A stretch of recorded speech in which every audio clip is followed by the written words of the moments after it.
What's up, guys, and welcome back into Breaking Boards. In today's episode, we're going to break down Sunday Night Football's contest between the Atlanta Falcons traveling to take on the Minnesota Vikings.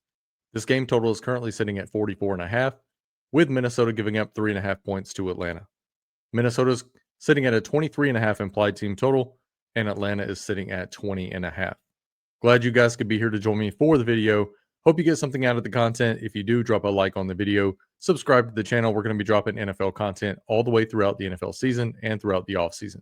I appreciate you guys being here. Let's jump into the player-by-player breakdown for the Atlanta Falcons traveling to take on the Minnesota Vikings. The first player I want to discuss is going to be the Atlanta QB, Michael Penix Jr.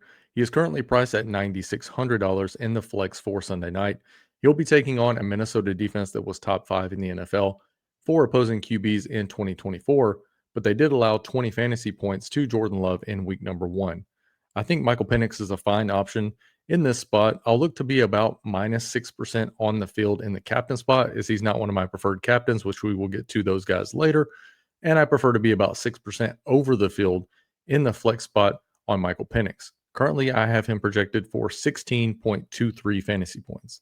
If you do have Michael Penix in the captain spot, he is limited as a rusher. As you look here, he did have 6 for 21 and a touchdown on the ground in week 1, but that's not his strong suit, and that's not something I see carrying forward throughout the season. If you have him in the captain spot, you can consider pairing him with Bijan Robinson, Drake London, Darnell Mooney, who should be back for this game, Kyle Pitts, Ray McLeod, Young Ho Koo. I don't mind getting him in there. I would not put Algier in those lineups. If you're throwing darts, you could put a Kadero Hodge or a Chris Washington in there, although Washington is coming off a concussion. Would not look any farther than that down the board. So these are predominantly the guys I would look to get in the lineup if I have Michael Penix captains. And like I said, I'll be about 6% under the field in the captain spot on Michael Penix, but will be about 6% over the field in the flex spot for Michael Penix on Sunday night. And breaking down the running back position here for Atlanta, you have Bijan Robinson at 12,000 in the flex spot, and you have Tyler Algier at 3,000. We'll talk about Bijan first. He saw 83% of the running back snap shares in week 1 and got 73% of the carries and saw 80% of the targets for Atlanta. This defensive front has been rebuilt for Minnesota and is pretty stout in 2025. However, Bijan is typically a player that it doesn't really matter what the ceiling is of the opposing defense. He can break through that ceiling. I think he's captain viable. I'll look to be about plus 6% in the captain position and both the captain and the flex, really. I'll be about 6% over the field on Bijan Robinson for Sunday night. And currently I have him projected for 18.6 fantasy points. If you have him in the captain spot, you don't have to get Michael Penix in those lineups, but you can if you would like. You can also include, and probably my favorite option would be to pair Bijan Robinson captain, sorry about that, and Young Wei Koo in the flex with those Bijan captain lineups. I won't mix in a lot of the Atlanta defense, but I'll be about plus minus 6% of the field on the defense. And I don't mind getting them into those Bijan captain lineups as well. Next up for us, we're going to take a look at the Atlanta Falcons running backs. We have Bijan Robinson at $12,000 in the flex, and we have Tyler Algier priced at $3,000. Bijan saw 83% of the running back snap share in week number 1. He got 73% of the carries and saw 80% of the targets for the running back position for Atlanta in week number 1. This Minnesota defense was rebuilt in the offseason, and they're really no joke. And they do provide a little bit of a limited ceiling here for Bijan. However, Bijan is just one of those players that it doesn't really matter what the ceiling of the defense is. He could absolutely break through that ceiling. I'll be about plus 6% on the field in the captain position and in the flex on Bijan for Sunday night. And currently I have him projected at 18.6 fantasy points. If you do have Bijan in your captain spot, you don't have to look to pair with Michael Penix, although I would not shy away from that at all. You can also pair Bijan captains with Young Wei Koo in the flex. You could pair him with the Atlanta defense if that's something you're feeling, if you think it's going to be a lower scoring game. Next up, we'll talk about Tyler Algier, who is again priced at $3,000 in the flex spot for Sunday night. He saw 25% of the running back snap shares in week 1. He got 27% of the carries for Atlanta, and he got 20% of the running back targets in week number 1. I do think his ceiling is a bit capped in this game, going against this tough Minnesota defense. However, I do think he is priced a little bit cheap. I think he should be around the $4,300 range, in my opinion. I'll be 0% in captain. Even in larger field tournaments, I don't think we need to get there on Algier on Sunday night. However, the ownership will be condensed a little bit for me in the flex position, given that some of these Minnesota wide receivers are priced way too cheap, along with the kickers, in my opinion, for Sunday night. So I'll look to be right around the field or under the field on Algier in the flex, and I do have him projected on Sunday night for 4.39 fantasy points. Next up, we're going to talk about the Atlanta wide receiver position, and first up, we'll talk about Drake London, who is priced at $10,400 in the flex for Sunday night. He did see 88% of the snap share in week 1 and saw an insane 56% target share in week 1 from the wide receiver position. He caught 8 of his 15 targets before leaving with a shoulder injury late in that game. And he should be a go for week 2. And I do expect a little bit of a dip in production given the shoulder injury. And we don't really know what that is going to entail for Sunday night. So I do think he'll be a bit sore. So I will dock him about 0.5% of his typical projection. Minnesota did get cooked through the air in 2024, and they allowed the most receptions in the league. London should get peppered with targets again on Sunday night, and I'll be about plus 6%, plus 10% of the field in the captain spot and in the flex for Sunday night against Minnesota. And currently I have him projected at 16.8 fantasy points. If you do have Drake London in the captain spot, I would look to pair him with Michael Penix because if he's getting peppered with targets, likely he's going to carry Michael Penix along with him. So if I have London in the captain, I will have Penix in the flex position in those lineups. Next up, we do have Darnell Mooney. He did miss week number 1, and I have adjusted the projections for the Atlanta receiving core for his return in week number 2. And I do expect, almost like with Drake London, I expect a slight dip in production given the amount of time that he's missed, again with a shoulder injury just like Drake London.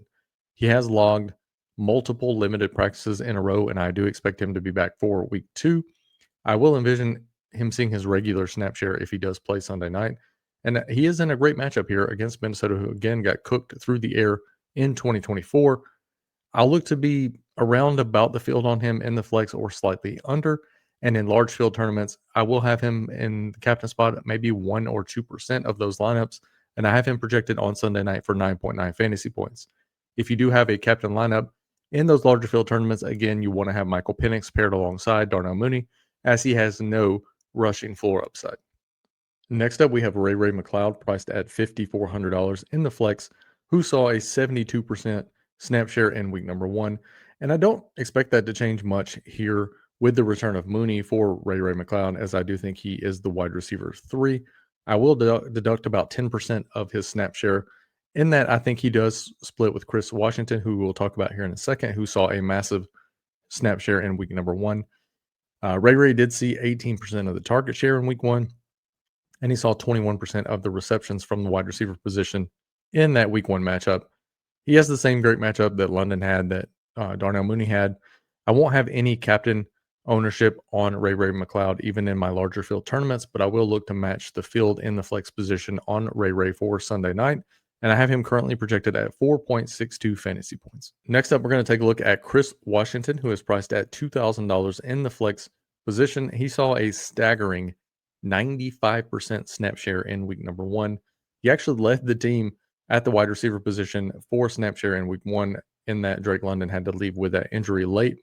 I do think this is a bit of a mirage, and he is dealing with a concussion, but he should suit up for Sunday night. But I do expect a dip, and you never know what you're going to get in production coming off of a concussion. I do think he was the direct backup for Mooney, which is the reason for the massive snap share in week 1.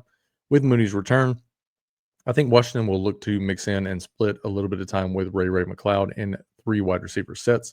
But I do expect a massive dip for him in snap share in week number 2.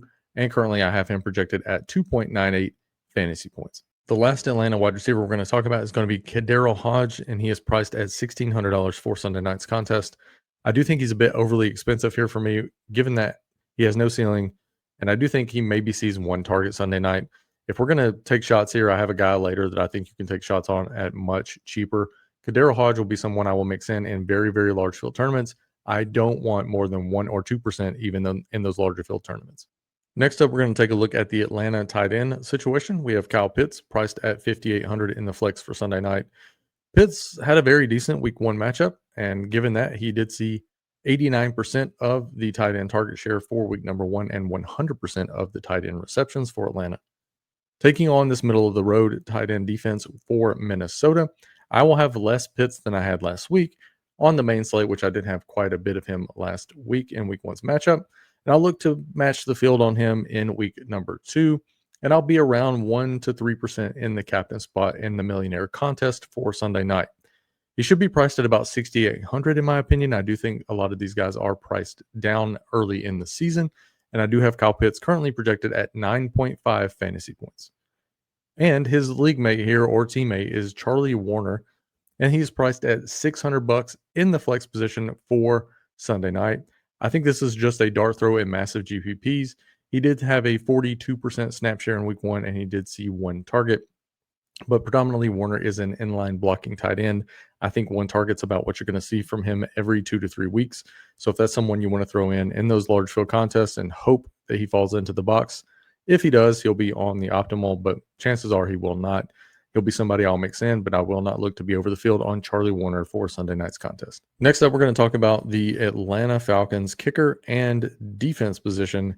And in the kicker spot, you have Younghoe Koo at $4,600. And man, what a rough ending to week number 1 for Koo. Like all the kickers to start the season, though, he is priced a bit too cheap. And I will look to be over the field at about 8% in the flex spot. He is not really a captain option for me here. If you want to get 1 or 2 in your 150 sets in the larger contest, I get it. But I don't think that I'll have him in the captain spot in week number 2 in this matchup. And I have him currently projected at 7.1 fantasy points for Sunday night. And next up, taking a look at the Atlanta Falcons defense, priced at $3,600 for Sunday night's contest. Like most of my defenses, I'll look to be about plus or minus 6 to 8% of the field. I will have no captain ownership on the Atlanta defense, and typically I place about an 80% variance on the projection in the optimizer for all of my defenses, and I have them currently projected at 5.1 fantasy points for Sunday night. So to recap here for Atlanta, I think you can consider Bijan Robinson, Drake London, Michael Penix, Darnell Mooney, Kyle Pitts, and to a lesser extent, Younghoe Koo in the captain position. Koo would be a 1 to 2% large field millionaire type contest if you want to mix him in. I do not prefer that option.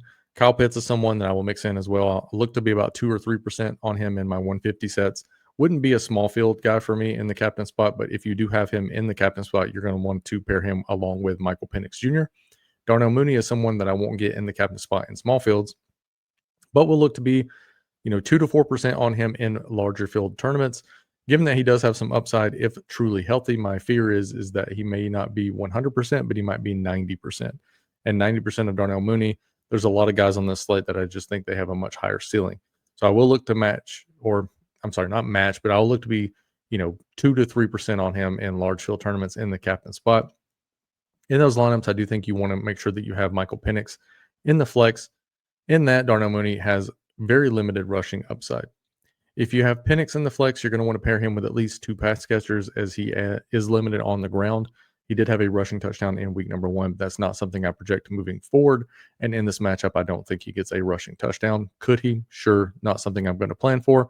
So if I have Penix in my captain spot, I'm going to look to have Bijan, Drake London, Kyle Pitts, Mooney, McLeod, Chris Washington if you want to get that far off the board. I mean, there's many guys down there that you can pair alongside Michael Penix if you have him in the captain spot to get different. Next up, we're going to talk about Drake London here in the captain spot. If you have Drake London up top, you can have Michael Penix, and I would have Michael Penix in the flex in those lineups. Drake London typically is not going to see many rushing attempts on the season, and that's not something I'm going to plan for in week number 2 against Minnesota. But this is a Minnesota defense that gave up the most receptions again to the wide receiver position in 2024. So I don't mind having London in the captain spot at all. And then Bijan Robinson here up top. If you want to pair him alongside with Penix in the flex, or if you want to put Younghoe Koo in there in the flex, or if you like the Atlanta defense, either of those. Typically, when I build my running back captain lineups, it's typically a 2-4 build.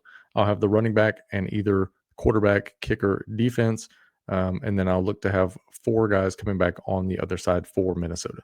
And then looking at the Minnesota side, up top we have J.J. McCarthy at the QB position, priced at $9,400 in the flex. And like most books, they tried to get me to read in high school. JJ's Monday Night Football was just a tale of two cities. And much like those novels they tried to get me to read in high school, I just need the condensed version, man. Like, what's the answers to the test? He played like he was making his first NFL start in the first half, and then he looked like the future of the Minnesota Vikings in the second half. And week 2 offers a much nicer matchup, given that Atlanta was terrible against opposing passing offenses in 2024. I'll look to be plus or minus 2 to 4% in the captain spot. Depending on what the field has for Sunday night, I'll probably lean over the field on JJ McCarthy in my captain spot. And then I'll look to be about plus 6%, plus 10% in the flex spot on JJ. I do have him projected for 18.4 fantasy points in this spot. And again, this is just one of those matchups where I think JJ is almost going to continue the second half of Monday night.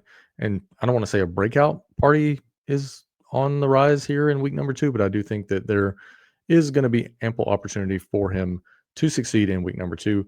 And I love a lot of his pass catching options. So if you have McCarthy in the captain spot, we're going to talk about a lot of guys, and I would pair at least 2 with him, although JJ does have some rushing upside. But there's just so many pass catchers that I like here for Minnesota, and a lot of these guys are just way underpriced. Next up, we're going to talk about the running back position for the Minnesota Vikings. We have Jordan Mason priced at 6,600 in the flex, and we have Aaron Jones priced at 7,600 in the flex. Jordan Mason we'll talk about first. He saw 54% of the snap share in week number 1. He got 60% of the groundwork and 25% of the running back targets in week number 1. And unlike Monday Night Football, when I was way over the field on Jordan Mason, I will look to be around minus 6% in the flex spot for Sunday night. And I'll take a stand in the captain spot and look to be about minus 10% of whatever the ownership is in the captain spot on Jordan Mason. To make myself clear, I do think this is an Aaron Jones explosion spot for Sunday night, but I do have Jordan Mason projected for 9.86 fantasy points. Next up, we have Aaron Jones at 7,600. He saw 50% of the snap share in week number 1, 40% of the carries, and 75% of the running back targets. He's going against an Atlanta team that got absolutely torched in the air by running backs in 2024, and I do think this is a ceiling spot for Aaron Jones on paper. I'll look to be about 10% over the field on Aaron Jones in the captain and in the flex for Sunday night. And currently I have him projected at 13.1 fantasy points. And I do think if you have Jones in your captain spot, you can include the kicker, Reichert. You can include the defense if you'd like, and you can include JJ McCarthy.